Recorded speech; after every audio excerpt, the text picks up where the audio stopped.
আমরা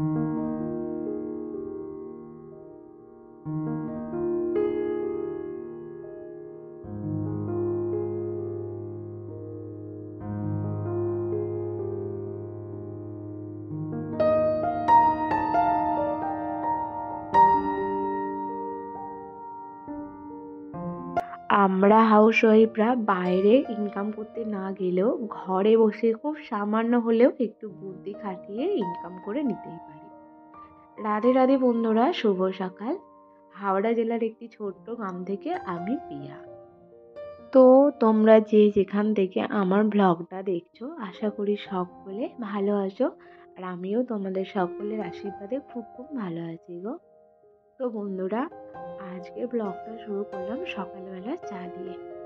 আর এই শীতের সকালবেলা এক কাপ যদি না বেশ লিকার আদা দেওয়া চা খাওয়া হয়, বেশ সারাটা দিন ভালো কাটে না। তো যাই হোক, আমার একটু চায়ের নেশা আছে।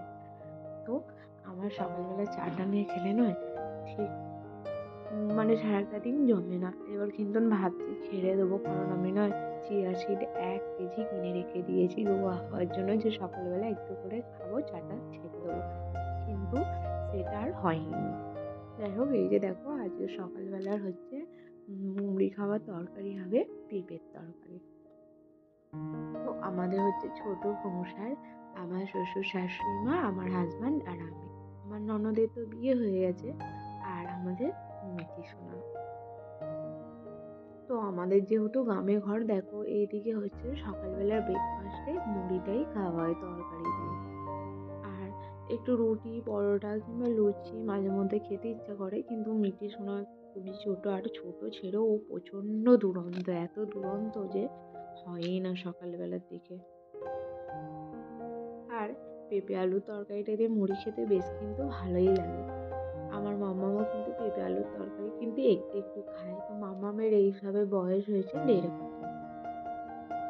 যাই হোক বন্ধুরা, এই যে পেঁপে আলুর তরকারিটাকে হচ্ছে জল দিয়ে সিদ্ধ বসিয়ে দিলাম, দিয়ে আমি হচ্ছে ওপর ঘরে চলে আসলাম। আর ওপরে যাদের ঘর তারাই একমাত্র জানে যে ওপর নিচ করাটা কতটা কষ্ট।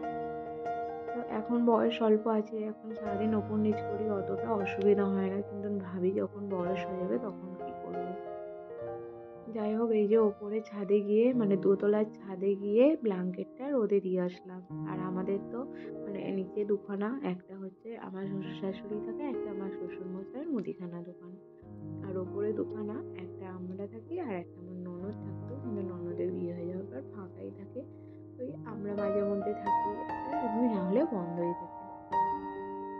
তো যাই হোক, মাম্মামকে এখন হচ্ছে দুটো মুড়ি খাওয়াবো। মাম্মামকে হচ্ছে সকালবেলা প্রতিদিন ঘুরিয়ে ঘুরিয়ে ব্রেকফাস্ট দিতে বলেছে, কিন্তু মাম্মামের প্রচণ্ড ঠান্ডা লেগে যাচ্ছিলো কয়েকদিন। তো ডাক্তার দেখাতে নিয়ে গেছিলাম, উনি বললো যে গরুর দুধটা একদমই দেওয়া যাবে না, পুরো ওটা লেজ থেকে কেটে ছেটে বাদ দিয়ে দিতে হবে। আর সকালবেলা ডাল সিদ্ধ, আলু সিদ্ধ, আলু ভাজা, মানে এরকম নানান রকম ঘুরিয়ে ঘুরিয়ে মামামকে ব্রেকফাস্ট দিতে বলেছে। আর হ্যাঁ খাবে, সেটা হচ্ছে ফর্মুলা মিল্ক, কিন্তু মানে গরুর দুধ একদমই দেওয়া যাবে না। যাই হোক, মামামকে মামামের ঠাম্মি খাওয়াচ্ছে, আর এই যে আমি চলে আসলাম ওপর ঘরের বিছানাটা পরিষ্কার করতে। তো বন্ধুরা, আমার না ঘরের মধ্যে বিছানাটা সুন্দর করে গোছানো থাকবে আমার কিন্তু খুব ভালো লাগে। আমার এত ভালো লাগে আর কোনো কিছুতে নেই। আমার বিছানাটা যেন সবসময় নিট অ্যান্ড ক্লিন থাকে, আর টান টান করে গোছানো থাকে, দেখতে খুব সুন্দর লাগে। আর মাম্মাম যেহেতু দুপুরবেলা ওকে খাইয়ে নিয়ে আসে ঘুম পাড়ানোর জন্য, ওই জন্য আমার বিছানাটা অতটা কিন্তু এলোমেলো হয় না। যাই হোক, দুপুরের পর থেকে মাম্মাম ঘুমিয়ে পড়ে, আবার সন্ধ্যেবেলা মাম্মাম নিচে নেমে আসে।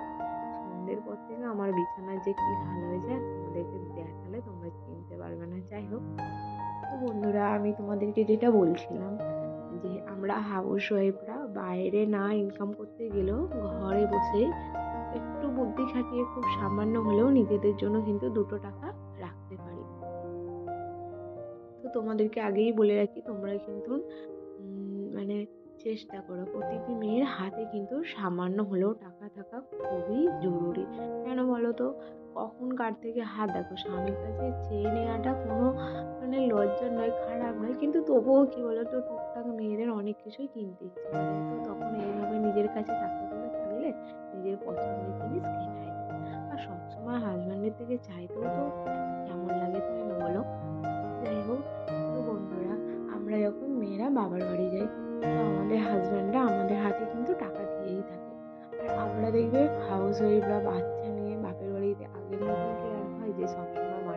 চলে যাবো, ঘুরতে যাবো, এরকম আর হয় না।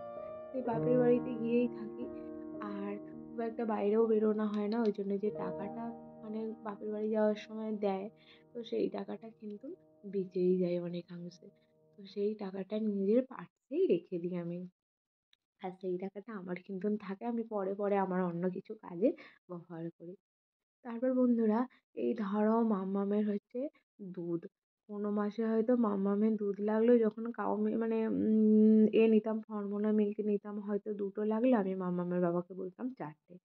আর যখন 1 পো দুধ নিতাম, হয়তো বলতাম 1.5 পো দুধ নিয়েছি। তো এখান থেকেও আমি কিন্তু খানিকটা সেভিংস করে নিতে পারি। তারপর বন্ধুরা, হয়তো আমি মাম্মামকে বাবাকে বললাম যে আমি দেখো এই জিনিসটা কিনবো, আমার শাড়ি কিনবো, নাইটি কিনবো। তো বলে হয়তো ওর থেকে 2 টো 3 টের পয়সা নিয়ে নিলাম। আমি কিন্তু কিছুটা রেখে দিলাম, কিছু পয়সায় কিনলাম। কিংবা হয়তো ওকে দামটা এইটা বললাম, আমি কিন্তু কমা দামে কিনলাম। দেখো, যে আমার অত যে জিনিস পরা নিয়ে দরকার যে একদম খুব চাকচিক্য হতে হবে, অনেক দামি হতে হবে, কিন্তু সেই জিনিসটা আমার নয় গো। আর এখন আমি হচ্ছে সেইরকমভাবে কিছুই খরচা করি না। হয়তো আমি কিছু কসমেটিক্স কিনবোই না, ওকে বললাম যে এইটা কিনবো, আমাকে পয়সা দেবে। আর মিঠির বাবার থেকে যখনই আমি কিন্তু চাই, ও তখনই আমাকে টাকা দেয়, আমি মিথ্যে কথা বলবো না। আর ওর একটু হাত লম্বা আছে, ও একটুও মানে কি বলবো, যে পয়সায় যে দয়া মায়া, পয়সা কষ্ট করে ইনকাম করতে হয়, একটু বুঝে শুনে যে চলি, ওর মধ্যে এই জিনিসটা নেই। আর একটা সংসারে দেখো, দুজনেই যদি মানে দুহাত ভরে খরচা করে দিই, কেউ যদি না বোঝে, তাহলে সেই সংসারটা দাঁড়াবে কি করে বলো? একটা মেয়েকেই এগুলো মেনটেন করে নিতে হয়, বুঝতে হয়। যাই হোক, ও তো সেইরকমভাবে বুঝেই নেয়, তাই আমি চেষ্টা করি ওর থেকে যতটা সম্ভব পারি টাকা নিয়ে আমার কাছে রেখে দেওয়ার চেষ্টা করি। দিয়ে আমি সেটা যখন হয়তো কোনো কিছু ভালো কিছু করবো, তখন অবশ্যই কাজে লাগাবো। আমার তো আর কোনো বাজে খরচ নেই, তাই না বলো? তারপর বন্ধুরা, হয়তো দেখো, আমাদের সংসারের খরচ বলতে গেলে সেরকম কিছু মানে মাম্মামের পাপাকে করতে হয় না। মাম্মামের পাপা হয় মানে মাম্মা, আমাদের শ্বশুর শাশুড়ি, উনিরাই সংসার চালায়।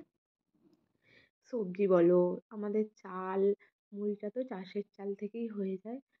আর আটাটা হচ্ছে মানে ময়দা শ্বশুরের দোকানে আর রেশন থেকে আটা নিয়ে এসে পাইল করে খাওয়া হয়। আর রেশনের আটা ময়দা পাইল করে খেলে না বন্ধুরা, বোঝাই যায় না যে রেশনের আটা। আর মুদিখানা বাজার তো আমার শ্বশুরমশায়ের। আর কাঁচা বাজার, মাছ, এগুলো সব আমার শ্বশুরমশাই করে থাকেন। মামামের বাবা কিন্তু করতে হয় না। তো যাই হোক, এইগুলো দিক দিয়ে উনিরা করে, তো আমার সেরকমভাবে টাকা চাওয়ার কিছুই থাকে না। তো এই আমি টুকটাক কিছু কিনবো আমার বাবার বাড়ি যাওয়ার সময়, এই সমস্ত টাকাগুলোই আমি সেভিংস করে থাকি। কিংবা ও হয়তো যখন কাজ থেকে এলো, তো ওকে আমি দেখলাম 5 টাকা 10 টাকা খুচরো আছে, আমি সেটা কিন্তু নিয়ে চলে আসি। তো এইসব হিসাব থাকে না। যাই হোক, তোমরা আবার এটা ভেবো না যে আমি হাজব্যান্ডের কাছ থেকে চুরি করে নিয়ে আসছি। কি বলো তো, এটাকে চুরি বলে না, এটাকে হচ্ছে ভবিষ্যতের জন্য একটু বোঝা রাখা। দেখো, ভবিষ্যতে আমরা কে কদিন বাঁচবো সেটা তো মানলাম, কিন্তু যখন হয়তো খারাপ সময় আসবে, তখন কার কাছে গিয়ে হাত পাতবো, তাই না? তাই ভবিষ্যতের কথা অবশ্যই চিন্তা করা দরকার।